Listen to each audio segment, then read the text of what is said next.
나누고자 합니다. 어느 날 제가 운전을 하다가 신호가 적색 신호로 바뀌는 것을 보고 차를 탁 멈췄습니다. 그런데 제 뒤에 따라오던 승용차가 서지 못하고 제 차를 그대로 들이받았습니다. 얼마나 세게 받았던지 제 차 트렁크 반 이상이 들어가 버렸습니다. 우리 함께 예배 드리시는 여러분께 질문을 드릴까 합니다. 물론 운전을 하지 않는 분들도 계시겠지만 이 사고 누가 잘못한 것일까요?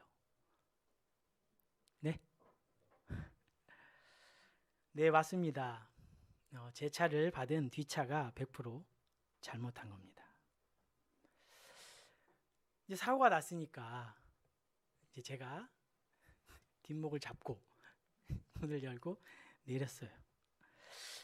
그런데 뒷차에서 운전자가 내리더니 저한테 삿대질을 하면서 왜 갑자기 차를 세우느냐, 저한테 잘못을 뒤집어 씌우려 했습니다. 여러분, 제가 차를 왜 세웠죠?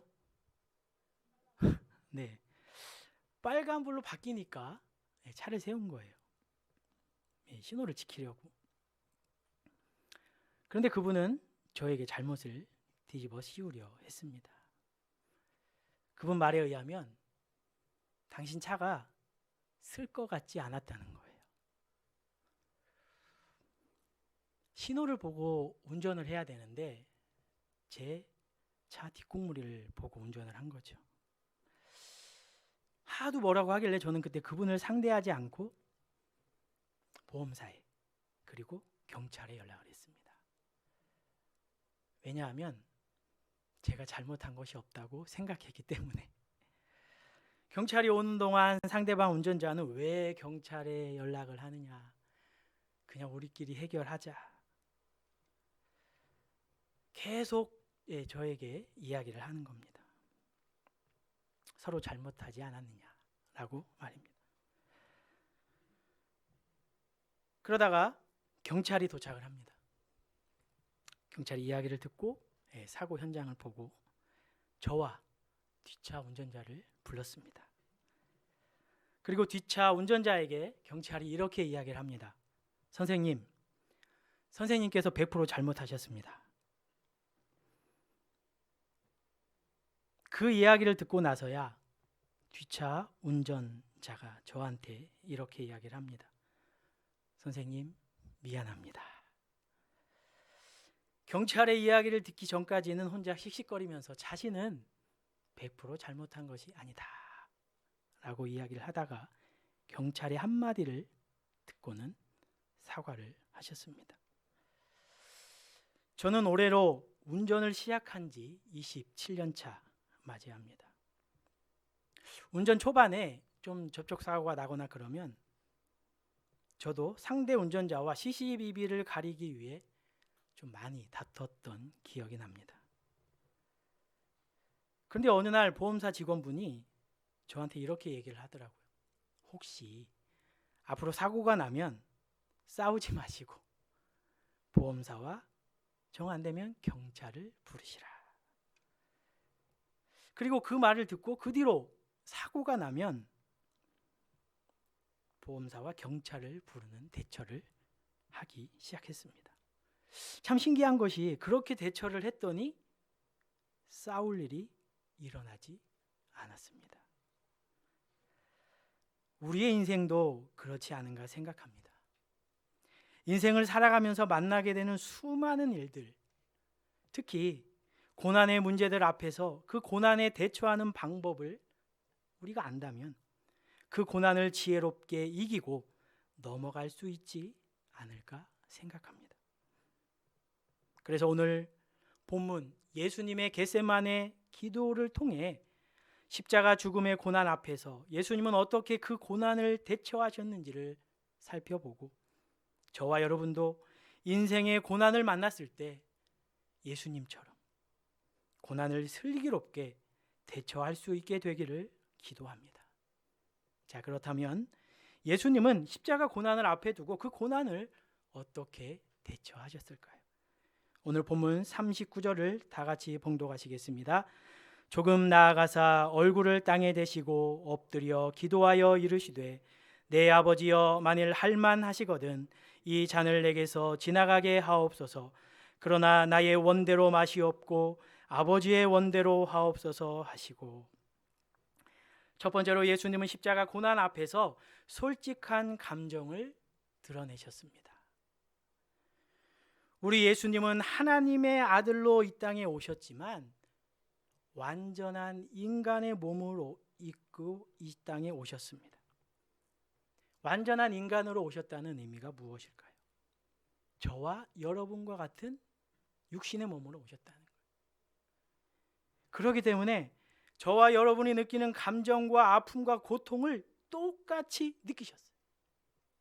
어느 하나 빼지 않고 똑같이 느끼셨다는 겁니다. 생각만 해도 상상만 해도 무서운 그 십자가 죽음 앞에서 예수님은 아버지 되시는 하나님 앞에 자신의 감정을 솔직히 쏟아내셨습니다. 우리가 이 겟세마네 예수님의 기도의 장면을 가만히 읽다 보면 내 아버지여 만일 할만하시거든 이 잔을 내게서 지나가게 하옵소서. 어떻게 보면 예수님의 너무 야약한 모습이 드러나는 장면일 수 있습니다. 하나님의 아들이시고 하나님의 형상이신데 어떻게 저렇게 나약한 모습을 보일 수 있을까? 의문이 들 수도 있습니다. 이 39절의 예수님의 모습은 어찌 보면 인간적으로 굉장히 나약하고 연약해 보입니다. 하지만 예수님께서 그 고난 앞에서 이런 인간적인 모습을 보이시며 자신의 감정을 솔직하게 드러내신 것은 우리도 인생의 고난 앞에서 하나님 아버지께 우리의 감정을 솔직히 드러내 보이며 그런 모습을 보여도 된다는 것을 우리에게 가르쳐 주시기 위함이셨습니다. 예수님의 그 아픔과 고통을 그 누구도 이해하고 받아주지 않았어요. 제자들도 이해를 해주지 못했습니다. 오직 하나님만이 예수님의 마음을 알아주셨던 것입니다. 두려움, 무서움, 그 절망의 마음까지도 하나님께 다 쏟아내셨습니다. 이사야서 42장 3절에 상한 갈대를 꺾지 아니하며 꺼져가는 등불을 끄지 아니하고 진실로 정의를 행할 것이며, 이 말씀처럼 우리의 모습이 좀 연약해 보이고 나약해 보여도 하나님은 상한 마음도 꺾지 아니하시고 만져주시는 분이십니다. 그렇기 때문에 우리는 그 하나님께 우리의 상한 마음을 그대로 드러내 보일 수 있는 것입니다. 물론 우리가 세상을 살아가면서 만나는 고난을 당하게 되면 누구에게도 이야기할 수 없는 마음의 상처가 생기기 마련입니다. 슬픔과 걱정과 절망, 이러한 감정들이 우리를 너무 힘들게 합니다. 더군다나 그걸 자신 안에 그대로 가지고 있으면 결국 그게 병이 되는 것이고 결국 폭발하게 됩니다. 그런 감정까지도 하나님께 온전히 드러내놓고 쏟아낼 수 있어야 합니다. 그러할 때 하나님의 위로가 임하는 줄 믿습니다. 특별히 오늘 이 시간 우리를 힘들게 하는 마음의 아픔, 상처와 고난의 감정들을 하나님께 쏟아놓고 위로받는 시간이 되시기를 기도합니다. 37절과 38절 함께 봉독하시겠습니다. 베드로와 세베대의 두 아들을 데리고 가실새 고민하고 슬퍼하사 이에 말씀하시되 내 마음이 매우 고민하여 죽게 되었으니 너희는 여기 머물러 나와 함께 깨어 있으라 하시고. 아멘. 두 번째로 우리 예수님은 십자가 고난 앞에서 중보기도 요청을 하셨습니다. 우리나라 옛말에 기쁨을 나누면 배가 되고 슬픔을 나누면 반이 된다라는 이야기가 있습니다. 특별히 설명을 드리지 않아도 다 뜻을 아시지요? 기쁨을 나누면 기쁨이 더 커지고 슬픔을 나누면 그 슬픔이 줄어든다는 거죠. 우리 예수님께서는 극심한 그 고난의 순간 그래도 자신이 믿고 아끼던 제자들을 데리고 겟세마네에 올라가시면서 자신의 마음을 제자들에게 이야기하십니다. 내 마음이 매우 고민하여 죽게 되었다. 여기 머물러서 나와 함께 기도하자. 나를 위해 기도해 줘라. 이렇게 요청을 하고 계시는 것입니다. 슬픔을 같이 나누기 원하셨고 제자들이 자신을 위해 중보기도하길 원하셨습니다.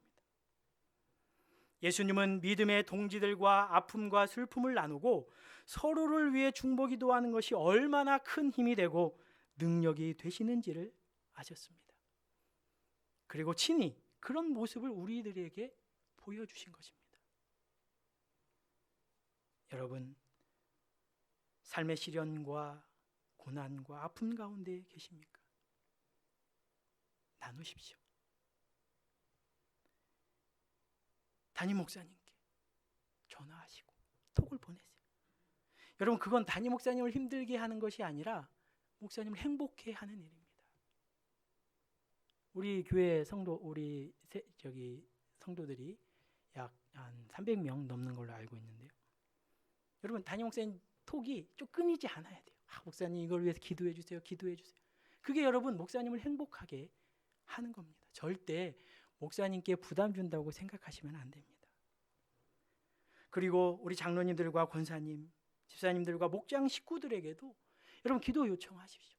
나누셔야 합니다. 그게 자존심 상하거나 창피한 것이 아닙니다. 예수님도 그렇게 중보기도 요청을 하셨습니다.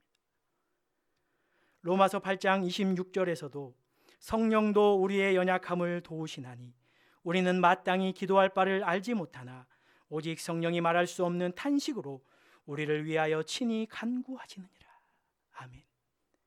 성령님도 우리를 위해 친히 중보해 주고 계십니다. 그렇기 때문에 우리도 서로를 중보 기도해 줄 수 있어야 하는 것입니다. 중보 기도의 힘은 놀라운 능력이 있는 줄로 믿습니다. 여러분, 이제 실천해 보십시오. 예배 끝나고 집에 돌아가셔서 목사님께 여러분의 기도 제목을 함께 나누십시오. 우리 본문 44절을 함께 읽겠습니다. 또 그들을 두시고 나아가 세 번째 같은 말씀으로 기도하신 후 세 번째로 우리 예수님은 십자가 고난 앞에서 쉬지 않는 기도의 자리로 나아가셨습니다. 예수님은 그 짧은 시간 겟세마네 동산에 계실 때 세 번이나 기도의 자리로 나아가셨습니다. 한 인간으로서 감당할 수 없는 그 십자가 고통을 당하셔야 하시는 주님은 그 고난 앞에서 기도의 자리로 나아가셨던 것입니다. 마음이 얼마나 힘들고 괴로우셨겠습니까? 오직 하나님께만 위로와 소망이 있음을 믿고 나아가셨던 것입니다. 여러분, 기도에 소망이 있는 줄 믿으시기 바랍니다. 하지만 우리가 인생을 살아가다 보면 극심한 아픔과 고난 속에 있을 때 예수님처럼 이렇게 기도하는 것이 쉽지 않는 것도 사실입니다. 하지만 야고보서 5장 13절의 말씀에 너희 중에 고난당하는 자가 있느냐 그는 기도할 것이요 라는 말씀처럼 우리는 고난 중에 있을 때 기도의 자리로 나아가야 합니다. 우리가 기도할 때 주님의 위로가 임하는 줄 믿습니다. 주님이 우리와 함께하는 줄 믿습니다. 기도할 때 고난을 이길 능력이 우리 안에 임하는 줄 믿습니다. 미국의 유명한 흑인 여성으로 자신의 토크쇼 이름까지 만들었던 오프라 윈프리, 아마 한 번씩 이름을 다 들어보셨을 것입니다.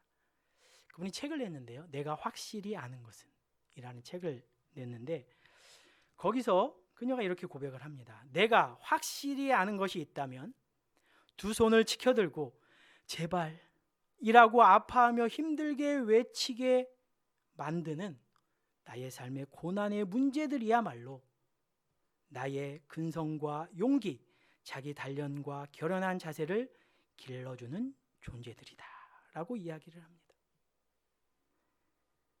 그렇습니다, 여러분. 고난이 있을 때, 그 고난 속에서 우리가 부르짖고 기도할 때 인생이 더욱더 단단해진다는 것입니다. 우리도 때론 고난이 너무 벅차고 힘들 수 있습니다.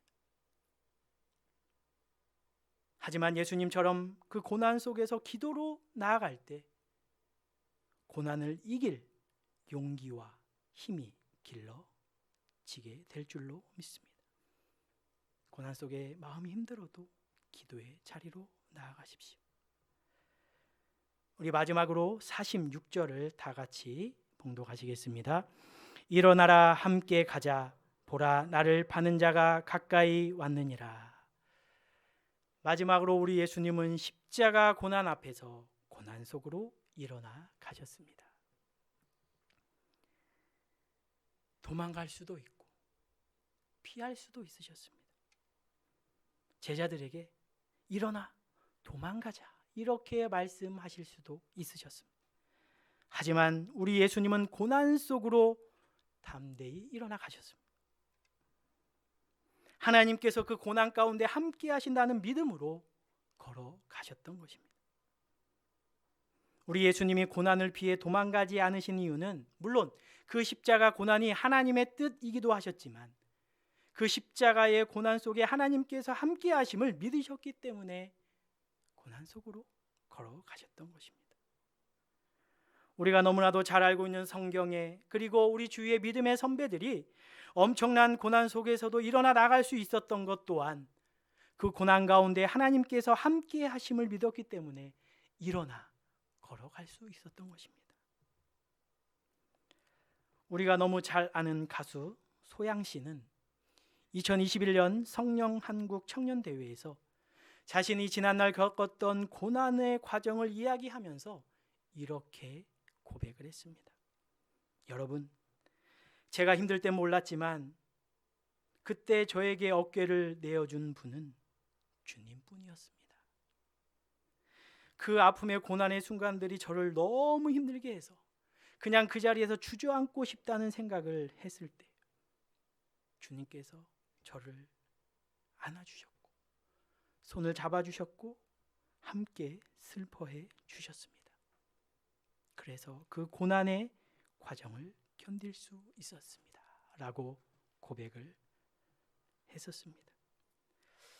여러분, 우리가 피할 수 없는 고난이라면 하나님이 함께 하심을 믿고 예수님처럼 그 고난 속으로 들어가야 합니다.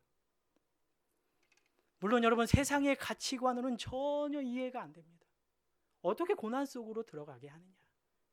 하지만 하나님의 자녀들은 주님이 우리와 함께 하시기 때문에 그 고난 속으로 들어갈 수 있는 줄 믿습니다. 제가 참 좋아하는 찬양 중에 주님 손잡고 일어서세요 라는 찬양이 있습니다. 그 찬양에 이런 가사가 있는데요. 너무 견디기 힘든 지금 이 순간에도 주님이 일하고 계시잖아요. 남들은 지쳐 앉아 있을지라도 당신만은 일어서세요. 우리 다음은 다 같이 한번 불러보실까요? 내세요, 힘을 내세요. 주님이 손잡고 계시잖아요.